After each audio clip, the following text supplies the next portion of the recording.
Great. The member from Algoma-Manitoulin. Well, thank you, Mr. Speaker, and it's always an honour to stand on behalf of the good people of Algoma-Manitoulin. And on this one, Mr. Speaker, really, I don't need no notes on this one because it is a time allocation bill, and it is on an issue that is very near and dear and frustrating a lot of people across my riding. People are finding themselves challenged day in and day out making ends meet. People are finding themselves trying to express their views to the Liberal government. However, once again, what we're dealing with here this morning is exactly what people are frustrated with, is that they are not being heard. They are not being provided with the opportunity to shout out how frustrated they are with the direction this government has taken. And again, with this this time allocation on this particular bill expresses the true sentiments of what a lot of people in this province here are feeling. And I want to just highlight a particular individual out of my riding of Algoma-Manitoulin. One person. There are many individuals across Ontario that have taken up initiatives, that have taken up actions, that have gone forward and signed on to petitions. But I want to highlight one particular person, and her name is Tanya Giles. She comes from Manitoulin Island.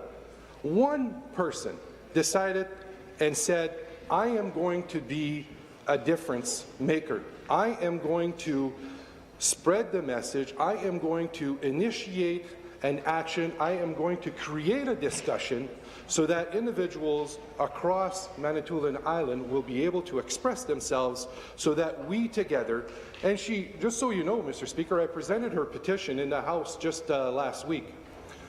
Or sorry, not last week, the week before. And she, on her own, managed to pull together over almost 1,900 signatures. 1,900 signatures on Manitoulin Island in order for them to express their views of disappointment by directing this petition in the false direction or the wrong-headed direction that this government is taking with the sale of Hydro One. And that is one individual who said, I am going to stand on my feet and make my voice heard and do something for my community, my neighbours, and my area. And that, Mr. Speaker, is commendable. It is remarkable.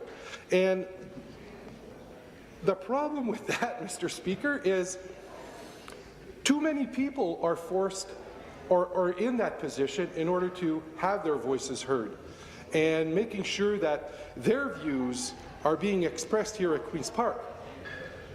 And what happens is it creates a disconnect, because a lot of them have been voicing their disapproval of the direction this government is going in with the continued wrong-headed decision of the privatization and the sale of Hydro One.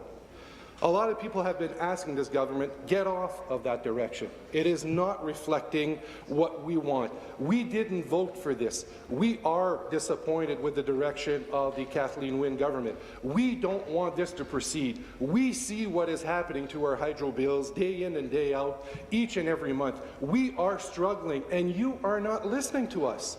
You are not hearing our cries for help. So we get a step in the right direction, and I will say it's a step in the right direction. But that step was never necessary. We should have never had to take that step, Mr. Speaker, because it should have never been part of our hydro costs, which is removing the HST off of home heating.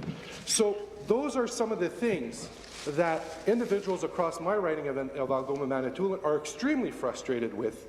And again, this is not something that people are going to let go. It will be there now, it will be there tomorrow, and it will be there in 2018 when this government comes to judgment.